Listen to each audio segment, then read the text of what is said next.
my kind of thought process is, look, wherever you're at, whatever you've got to work with, that's enough to at least get started with live video. Find a plain backdrop, find a plain wall. I have a good friend who built and sold $1 million product, leverages video very heavily, and they had one corner of a room with a white backdrop. Like that's really all it takes. The only thing that's kind of stopping you from getting results with Facebook Live, generally speaking, is that you're not going live. Most people that are going live are getting some kind of results. Welcome to the Magnificent Marketing Podcast, where we interview the top marketing experts in the world to keep you up to date on all the changes and best practices to help you grow your business and stay on the cutting edge. Welcome to the show. Hello, everyone. I'm here today with Zach Spuckler. And Zach is the founder of Heart, Soul, and Hustle and is host of a podcast by the same name where he teaches business owners how to leverage Facebook ads and launches to strategically maximize leads, conversions, and sales, and ultimately profit. At just 24, Zach has helped his students execute six-figure launches and create sustainable sales funnels that leverage Facebook ads that allow them to work less and profit more. And today, we are going to be talking about how to respond to the Facebook algorithm newsfeed change to improve your Facebook advertising and marketing. Zach, how are you doing today? Good. Thanks so much for having me. Yeah, no, excited. Read lots of your stuff. Saw you, I think, on some other podcasts, and I was like, I gotta have this guy on mine too. You know, Facebook is so vital for B2C, for B2B, for e-commerce, for content distribution. You name it. It's our platform of choice, along with Instagram, and of course, there's many others out there that will hit certain demographics. But Facebook is the industry leader now and for the foreseeable future. So, educating people on all things Facebook is huge, and I know you are an expert in this area. And would love to dig into this, and also with the algorithm newsfeed changes. I'm sure you're just like we have received so many inquiries about this, asking, is Facebook going to die? What's going on? And I keep trying to assure everybody, no, don't worry. If anything, it's going to open things up, in my opinion, because of knee-jerk reactions. But before we get into your awesome tips here, let's just first explain what a Facebook algorithm is, and what's happening there, just so we can get our vernacular correct today. Sure. So the Facebook algorithm is just a really fancy way of saying, how does Facebook know what to prioritize and what to show in your newsfeed? So there's something called the algorithm, which essentially determines where is a piece of content going to show up. Is it going to show up in your friend's newsfeed? Is it going to show up in your business newsfeed? Like, where is that content actually going to show up?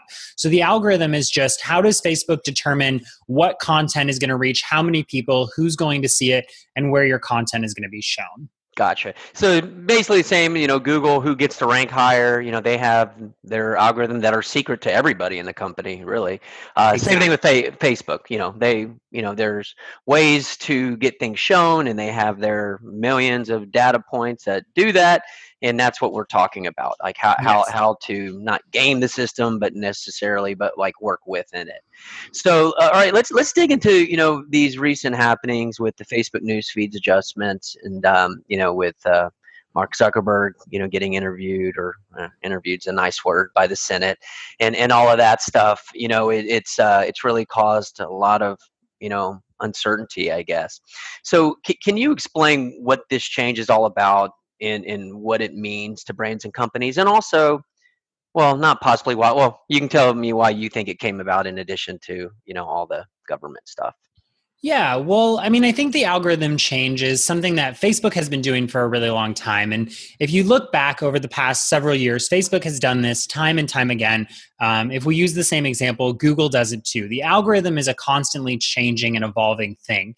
So the latest change, I don't necessarily think was brought about by anything specifically. It's just that Facebook wants to keep their users engaged. And what they're saying is, look, we are improving our algorithm to the point where people are going to see content that they actually want to see. And I know that this might be super surprising to us as brands and businesses, but people are on Facebook to connect with their families and their friends, not necessarily to get sold to. If you're in the B2B market, you may be on there and you might be used to seeing business content, but the average person isn't. And so what Facebook has done is basically said, look, what's more important than seeing page content is seeing content from friends and family. And so we're going to prioritize that in the newsfeed. And that means organically. So you are going to see a lower reach on your posts on your page. You are going to see your posts not reaching as many people. And Facebook, for the most part, is going to become a little bit more pay to play for those of us that want to get organic reach on the newsfeed. Now, all of that being said, content can still go viral. Content can still get great reach organically. It's just going to be about creating content that people actually want to engage with and actually want to share and comment on.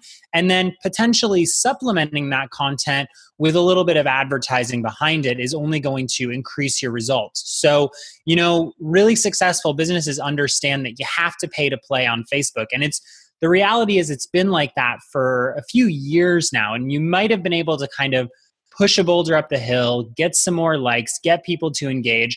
But when it comes to building like a personal brand or a business brand online, you really do have to pay to get better reach.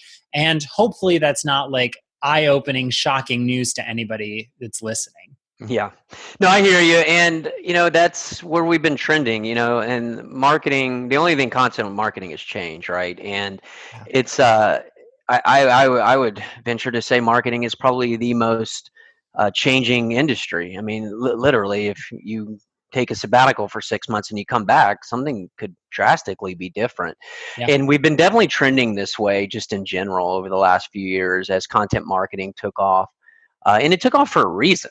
It's because the way consumers changed, and consumers wanted to control the buying decision, and they wanted to control, what they're seeing and what they're responding to. So, that's where content came in. Well, then let's be helpful. Let's give them some stuff they want, right?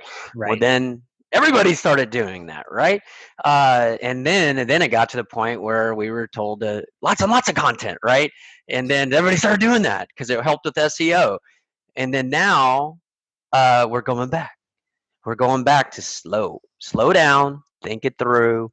And what I'm hearing from you is the same thing as I've been continuously hearing from other experts is make sure what you put out there is valuable. Because if not, you've wasted your time, you've wasted your money. And then I love that you emphasized as well, Facebook is pay to play, and so is almost every other platform. You got to pay to play. So just understand that. But what are you paying to do? And it's getting good content, because you're not going to have as many opportunities to just post anything on your organically and have it take off. But if you do post something organically and it's amazing, well, maybe it will get momentum. So what I'm hearing is making sure that you understand that you got to pay to play if you want to go big, but then also make sure you're really thinking through what you're putting out there. Slow down, post less, but give more value. Is that basically one of the major takeaways to how to get in Facebook's good graces, so to speak? Yeah, exactly. And I think the one thing that I should point out is, there is no secret to like breaking the algorithm. And back when, I want to say like 3 or 4 years ago, the algorithm used to change, and it would be like, the best thing to do right now is post a photo with text, and that's how you're going to get the most reach. And then it was post a photo and put a link in the first comment. And I think the biggest thing that we need to realize is like Facebook is getting smarter and more strategic, and their algorithm does recognize words, or does recognize things like link in the first comment. Like when you do stuff like that, you're playing the short game, you're not playing the long game. And all that being said, right now, if you're really trying to get ahead of the algorithm changes, live video is where it's going to be at. And Facebook has unequivocally said that live video gets 6 times more reach than other content.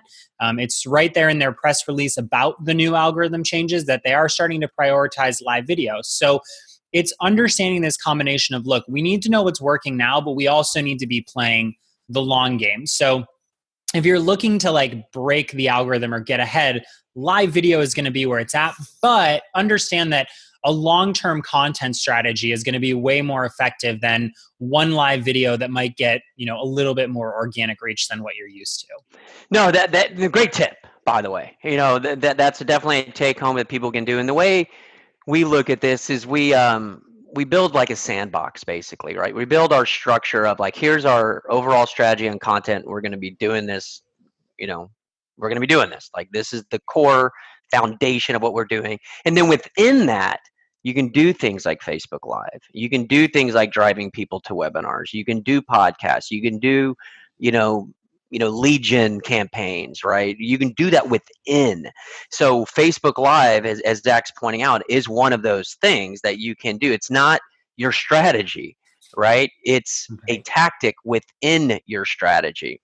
But knowing what to do and knowing the best campaign, strategic kind of initiatives, like Zach's pointing out, is very, very good to know. And even if they're not live, Zach, still speak to the importance of video in general, because you don't necessarily do a Facebook Live, which you're not going to be able to, well, some people might be able to do it all the time, but some people might not. And it might be but just the videos in general. Why don't you also just talk about that just a tad here? Sure. I mean, I think there's so much to be had with video content and the way that video works on Facebook Live, or excuse me, not Facebook Live, but just on Facebook in general. Right now, video is just one of the top engaging pieces of content that you can put out there. So the more video you can put out into the world, the better. And something that we've been testing is creating really great content-rich videos, running those as advertisements, and then retargeting the viewers. And we're getting some really great results with that, and we're building up long-term audiences. And I think the other thing with video is to understand that before it was like, look, video is great, it gets views, it gets engagement, it gets traction. But now with some of the new features of Facebook advertising, you can also track the engagement with those videos and be targeting people who have watched or engaged with your videos. And there's a lot of power there as well. Great point. And just for the listeners out there who are looking to work with people like ourselves or Zach, understand that there's a process there, right? Because sometimes, what we always, whenever we work with clients, we don't ask for long-term contracts, but we ask for 2 months, because we need 2 months to let our flow work, and you build up those audiences through that engagement, and then those are the people you retarget to with your ask. And that's basically what you're saying as well. That's exactly our strategy over here as well. But it takes a week, 2 weeks, whatever, to build up that engagement, build up those audiences. So you're not going to want to go for the conversion, because at the end of the day, your CPA, your cost per acquisition, is going to be lower, but it's going to appear horrible at the beginning because you're not converting for anything. You're just building the audience. Correct me. That's our thought line of thinking. Yeah, absolutely. Absolutely. Okay, awesome. Now let's circle back around to Facebook Live. Walk me through a strategy, as far as what you did to promote the Facebook Live, ways that you got people to sign up. One idea where we actually talked about last night with a client was, we're gonna be doing like asking, creating a post that are gonna ask for the top sales objection that they have, and then we're gonna do a Facebook Live and answer the top 10 most common questions, right? So we're gonna lead with the survey, and then we're gonna but alerting people of the Facebook Live. Do you have that set right at the beginning? Do you ever say, hey, sign up here and we'll alert you when it is, so you can collect some emails? Walk me around, because I am personally debating between that or doing both. I don't know. So tell me your advice on that. Well, I think there's a few different ways to do it. And I think one of the best ways right now is to schedule your lives in advance. And it doesn't have to be days or weeks in advance, even just a few hours, so that the post actually goes out to your audience that says, hey, I'm going live at this time. And the next thing is using social media to actually promote the live stream, saying, hey, I'm going live at this time, come check it out. Put it on Instagram, put it on Facebook, share where you already have an audience that you're going to be going live.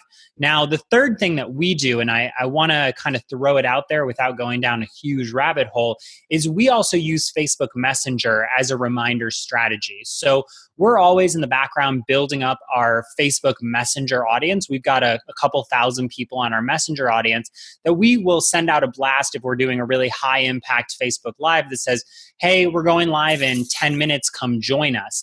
And that can be a really effective strategy as well. But what it really comes down to is just like if you were doing a webinar or something else, you can't just do it and then be like, well, where is everybody, right? You have to do it with a little bit of strategy behind it. And anything you can do to drive traffic to that Facebook Live before it happens is going to be a really quality activity and worth your time. And as far as the Facebook Messenger, well, I'll ask that in a second. Facebook Lives, you will be able to record them and then redistribute those videos, correct? Exactly. And we like to say there's so much power in the replay of a Facebook Live, especially when you have a really good topic and a really good strategy behind your live. Like, listen, we've all done it where you go live and you're just kind of showing up and you're doing it for the sake of doing it. And then there's those Facebook Lives where there's a really clear intention, there's a really clear strategy. Maybe you're driving traffic to an opt-in or a webinar. Those have a ton of power behind them if you actually boost them as an advertisement and kind of play the pay-to-play game and kind of put a little bit of money behind it. Those are going to help you really well as well. Oh, awesome. And, a lot of times, when, we've done podcasts, with experts who talk about the power of video and to get video going and even content marketing, there's always that first step is the hardest one, right? Like, oh, I'm not good enough. My videos aren't good enough. Or I don't know what to write. And, of course you need to have a strategy mapped out and all that stuff. But even if you do, there's still that first step, right? So Facebook Live is another one. So I just want to get your take is like, hey, just do it, because even if you only have 12 people show up, you're still going to be able to get the recording to use something very valuable. Is that your line of thinking? Like, hey, just get in there and start doing it and see what happens and then get better at it, versus like making sure you have 100 or 1,000 viewers or anything like that? Yeah. I mean, my thought process is, look, I would just do a Facebook Live where you're at. So many people think like, I need a good background, or I need good scripting, or I need like a teleprompter, or I need something to make it, legitimate. And the reality is just doing that content is going to be the real secret to getting more eyes on your content. So I can honestly say, like, we now have what I consider like a decent backdrop. It looks like I'm actually in an office, but I didn't have this backdrop for a really long time. I was in a small 2-bedroom apartment in an average part of town. So I didn't have the nice wood floors. I didn't have the budget for a great backdrop. My backdrop was actually like these really ugly closet doors, and it didn't stop me from building my business. So my kind of thought process is, look, wherever you're at, whatever you've got to work with, that's enough to at least get started with live video. Find a plain backdrop, find a plain wall. I have a good friend who built and sold $1 million product, leverages video very heavily, and they had one corner of a room with a white backdrop. Like, that's really all it takes. The only thing that's kind of stopping you from getting results with Facebook Live, generally speaking, is that you're not going live. Most people that are going live are getting some kind of results. That's awesome. And I love that you said that, because one of the number one things that we keep hearing? We've heard it, now we're just having it screamed down our throat, which is fantastic, is authenticity, right? And just being real. I mean, both of us are very casually dressed today, but we're bringing home really good value for people. We're talking about some really awesome stuff, and I love that, and there's no need to, put on your wingtips and let everybody show and you're dressed up and have it perfect in the back. No, I mean, obviously you don't want to, have diapers laying around behind you, but anything short of that, it's okay. Just get it out there, get it going. It doesn't need to be perfect. What needs to be known is you need to bring home value, whatever that might be, whatever your audience is seeking. Make sure you're delivering on that. And that, to me, and again, good audio, those two things that's what you need. Those are the table stakes. Those are the barriers of entry. After that, let it flow. Let it go. Just get out there and start producing valuable content, educational content, emotional content, whatever's going to be awesome. So I appreciate you driving that home. Facebook Messenger, you mentioned that you use that a lot. Can you help us understand how you built up your couple thousand? Because I know that there's a lot of strategy that involves that. I keep hearing, Messenger, but yeah, I get it, sending a message, but how do you build that audience? Yeah, there's a couple of different ways. One is actually using live video itself. When people comment on our live video, you have to be explicit about it, but we can say like comment below and we'll send you a confirmation via Messenger. You can do that. But where we've seen the most growth of our Messenger list is when we do a launch or we do a big promotion, we put a get reminders link on the thank you page. And what we find is that about 20 to 30% of people that opt in actually take us up on these email reminders. So perfect. When we're doing something like, we recently did a launch where we had a couple thousand people sign up. We got a few hundred that signed up for our Messenger list. And so now we can shoot a message to them that says, hey, I'm going live on Facebook. Would you like to join me? That's it. That's what we're doing. That's it. Like, remember I was talking about it a few minutes ago about I'm deliberating between getting like somebody's contact info, but to remind them, but that doesn't feel congruent with Facebook. Facebook Messenger is directly congruent. Hey, let us remind you we're going to be going on. I love that idea. Yes, exactly. Fantastic point. And is that all you do to grow your Messenger list?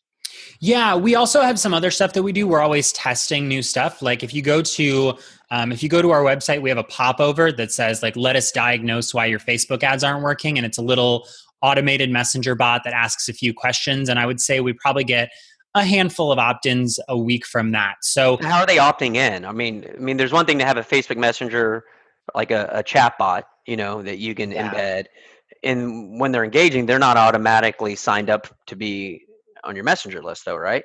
Yes. So with the one that we have on our website, it says, sign up via Messenger, and we actually have a conversation with them inside of Messenger that diagnoses why their ads aren't working. So to have the conversation, they have to sign up first. Exactly. So your chatbot automatically starts getting people into your Messenger. Exactly. I'm writing that down. Great idea. This is good stuff. This is fantastic stuff. Awesome. All right. To kind of move forward here from, videos, live, number one, start looking to do some campaigns around there. You can record them, push them out, do other videos, but basically make sure you're doing video. But even before that, make sure you have a strategy and you're bringing home value. You got to tie those two together. Tactical execution is video though. So awesome. All right. Now, as we move to talk about like getting engagement, right? Mm-hmm. As I was, looking to do some research and stuff, I came across something that, Facebook says to not fall into the engagement bait trap, where you're tempted to ask your audience to comment on a post, for instance, you love ice cream, or something similar or whatever. Right. And they say not to be this way, the brand, it's spammy and people don't like it. On the flip side, we know that audience engagement is key to getting to works with the Facebook algorithm, right? If you can get, employees to start engaging or other people to start engaging or whatever. But I would love your tips on that. Now, obviously, it's easy to say, well, just produce great content, but we've covered that. And you're hoping that people engage. And that's what naturally is the creme de la creme of what you want to happen, okay? But let's help everybody else out getting this engagement ball rolling. Any other ideas? Yeah, totally. So I think the first thing to understand is that engagement baiting is not saying you can't ask your audience to engage with you. It's more along the lines of like, you've seen the content where it's like, click like if you agree, or share this post and tag 3 friends, right? It's kind of this, this very mechanical or cold way of asking for engagement. You can still ask questions to your audience. And I think asking open-ended questions is a really great way to get engagement. One thing that it's funny, it always works, is like post a picture of your dog, right? It's crazy what kind of engagement that will get you. Like, if you don't believe me, I tempt you now, your personal brand, try it. It works gangbusters. And I'm sure it still works gangbusters. I haven't done it in a while because it used to be that you could do that, get a ton of engagement, and then your next post would get more reach. The algorithm is now smarter than that, so it doesn't work anymore. But the key here is to understand that people care about people, and they care about not just like the next 7 steps to building your business with Facebook. Like they care about you as a personality brand. So what are some things that you can do to share the personality side of your business? The other thing is get super clear on what your audience wants, and you can ask yes or no questions. You don't necessarily need to be like this post if you agree. You could say, do you agree? And you'll naturally start getting more engagement and more comment. Instead of saying, tag a friend that needs to see this, you can say something like, comment below with what you took away from this video and is there anyone else that needs to see it? Right? You don't have to be so blatant to be like, tag a friend, share this, like this, do this. Does that create more interaction? Generally speaking, yes. I mean, most of the statistics say if you give them a specific call to action, they'll take it. The flip side of all of this is if you're running advertisements, like I still say there's nothing wrong with a soft call to action. I encourage you, like if you look it up, if you Google, I want to make sure that I get this right here. So I'm going to double check in the background. If you Google engagement baiting Facebook, the first thing that comes up is the actual post from Facebook on what this is. And there's really a couple of types. There's vote baiting, which is you're asking them to vote for something with a reaction. There's react baiting, which is like this if you love dogs. Share baiting, which is share this with a friend for a chance to win. And then there's tag and comment baiting, which is the same thing. If you're saying comment below, tag below, share with a friend, like if you're blatantly saying this type of engagement below, that's engagement baiting. If you're saying, do you agree? That's not engagement baiting. If you're saying, what about post a pic of your dog? Yeah, not engagement baiting. Okay. Right? If you're asking people to engage with you, that's fine. And that's why I encourage you, go actually read what engagement baiting is, because most of us aren't doing it. We just think we are. And even comment baiting, we've tested this out. Look, if you think that that's a great way to build your business and it works for you and you put dollars behind your advertisement, it's probably going to work. Because you're paying to get those posts out there. We've tested it out. Saying tag a friend and it's going to demote it in the algorithm, but you can still run it as an advertisement, right? Mm-hmm. The other thing is with video, like right now, Facebook isn't sophisticated enough. You could start your video and say, hey, tag a friend that needs to see this. Not going to be considered engagement baiting because it's within the context of a video. So it's all about realizing, look, I get that it's a little daunting that we can no longer say tag a friend. But honestly, was that generating tens of thousands of dollars of business for you to begin with? Probably not. And what you're doing is creating a better end user experience. So those are a few things that you can do, but I always encourage people go read up on what engagement baiting really is. Go look up what it does to the newsfeed algorithm and go from there and start making educated decisions versus kind of like what we said earlier. It's the knee-jerk reaction of well, I can't do this anymore. Well, you still can. It's just you can't do it in this really specific way. Understood. Now, and also if you have organizations that are aligned enough, what are your thoughts on getting your employees to start engaging on the posts? And then you put some ad dollars behind them after you get that going. Yeah, that can be really effective. And one thing that we do, even for people that don't have an employee base or don't have a base of people that you can go to and say like this stuff, you can run an advertisement to people who like your page and are on your email list to start. And that's usually what we do. So if we're going to run a new advertisement, we're testing something out. We just started testing out some advertisements for our podcast. Before we boosted it to the general public, we spent 48 hours running it as an ad to people who were already kind of part of our tribe. And it's cheaper, it costs less, but it builds up that natural engagement so that when we run it as an ad, it's already got engagement on it, because there is something slightly more appealing to an ad that has engagement already than absolutely that doesn't have anything with it. So absolutely, I think it's worth getting some of that pre-engagement before you push it out to the world. But even if you don't have that, that's okay too. Mm-hmm. Yeah. So that for our bigger plays, that's in organizations that are aligned now. right? Not everybody is going to be telling everybody. And again, you don't necessarily, like me personally, I'll share all day on Twitter and LinkedIn business stuff. But on my personal Facebook page, it feels weird. But I can Yeah. still like something. Uh, and if for organizations that are in sales, um, and B2B, definitely have the salespeople get involved and say, "Hey, so and so, we were talking about this the other day. This article might be helpful to you." Like that's the kind of tagging we're talking about. It, and let me know if you agree. That's Yeah. the kind of stuff where you can tag people and get your employees engaged. I mean, that's simply basically sales attribution 101. But make it happen. Like be intentional. Yes. Post it, send it out to your employees. Say, "Hey, here's the post. If you have something to comment that makes sense, please do. If you want to share it or tag somebody, please do. At least like it though, because that's no big deal, and it is an engagement. But Right. obviously, the comments and stuff is going to move it more.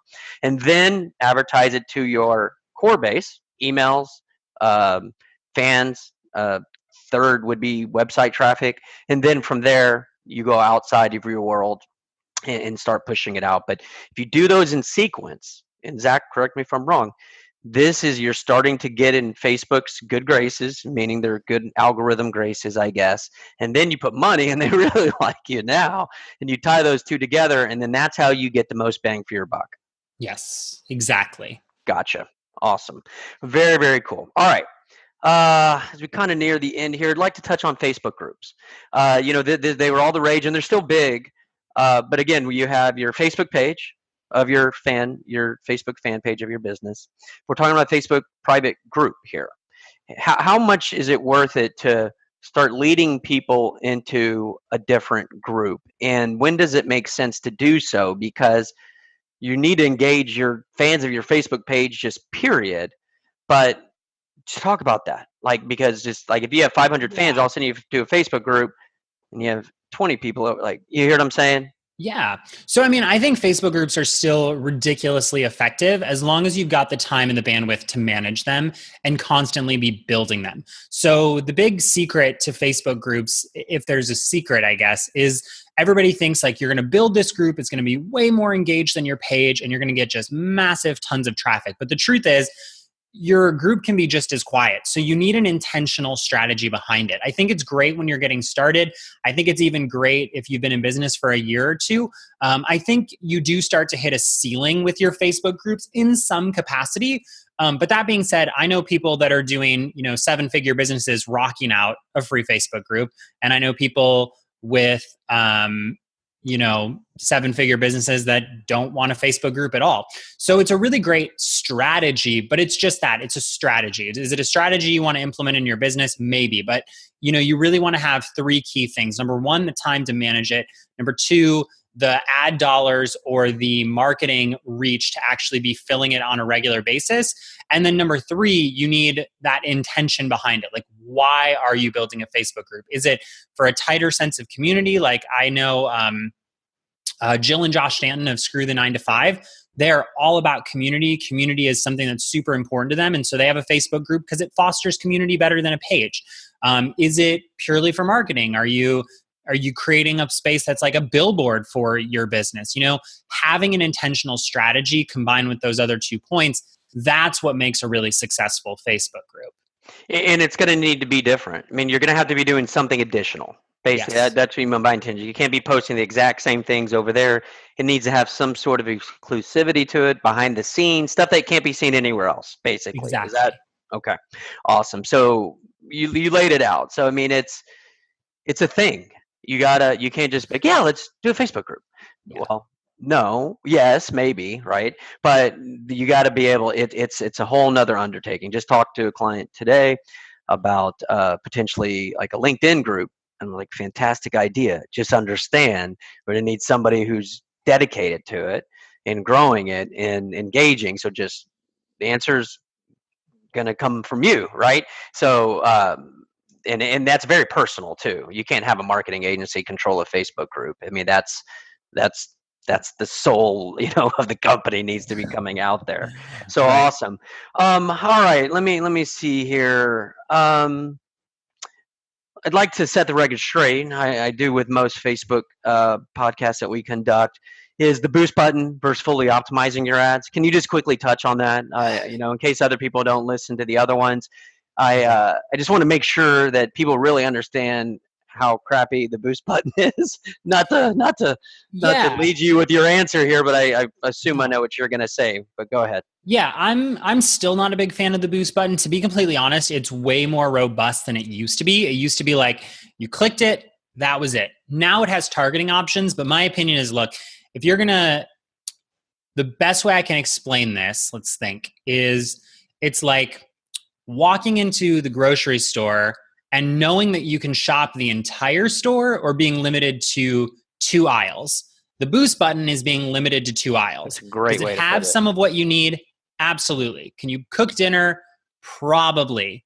But when you've got the entire store just sitting there, in this case, the Power Editor and the Ads Manager, which are now kind of one, if you've got the entire Ads Manager sitting there, why wouldn't you at least go into it and look around? So my stance has been and continues to be like, look, the boost button, it's not the worst thing in the world like it used to be. It used to be like, don't even touch the boost button.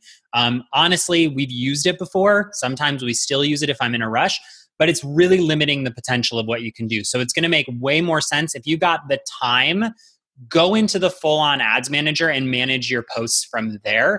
You're just going to get better results. You get better targeting. You get better strategy. You get better insights. You get better everything by going to the Ads Manager. Yeah, and it really just comes down to budget and bandwidth and know-how. There is a threshold that I tell people, you probably should just keep doing this yourself. Here's our minimum fee to work with us, and you're going to be spending only that amount on top of that. At some point, you're going to be able to do the boost button and not pay our fees and just put that money that you would have paid us into your ads, and it would make more sense for you. So, for beginner levels, as you're going, that might be the way, because the reason that you wouldn't shop the whole store, Zach, as we all know, is there's so much to it, right? You have nowhere to go. You're going to get lost, or you're going to break stuff, Right. or you're not going to follow up correctly. And that's what companies like ours do and why we exist. But if you are just getting going and you are a small business owner and you have $500 to spend on Facebook, don't want to go to, or even $1,000 to spend on Facebook, and you don't know where to go and you can't really afford to pay anybody to do it for you, you might be relegated to the boost button, which isn't going to be the end of the world. Just know when you start getting into those $2, $3, $4, $5, $10,000 a month spends, that's where it makes sense to optimize it with a professional.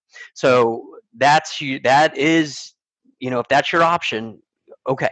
But once you start getting to higher spend, a lot of your money is going to be wasted, and there will be a certain point, most likely around that $2,500, $3,000 on up spend range, of where it might make sense to start working with somebody else.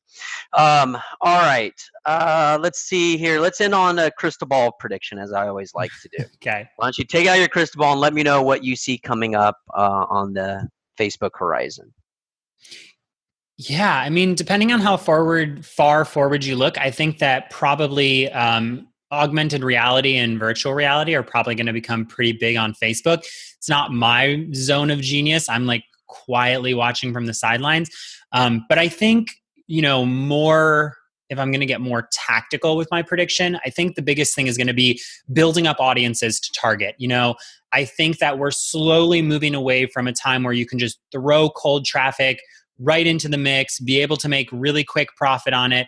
And I think we're starting to segue into, more free content, more video content, and using that content to build audiences that we can actually retarget. So what we're starting to see is that our most effective audiences aren't necessarily just cold audiences. Yes, they still work. Yes, they're still effective, but they're starting to be less effective than they used to be.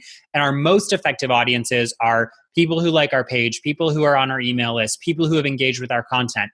So using some of your advertising dollars to build up those free audiences, or I'm sorry, not free audiences, but warm audiences, is actually going to be a really huge benefit to you down the road.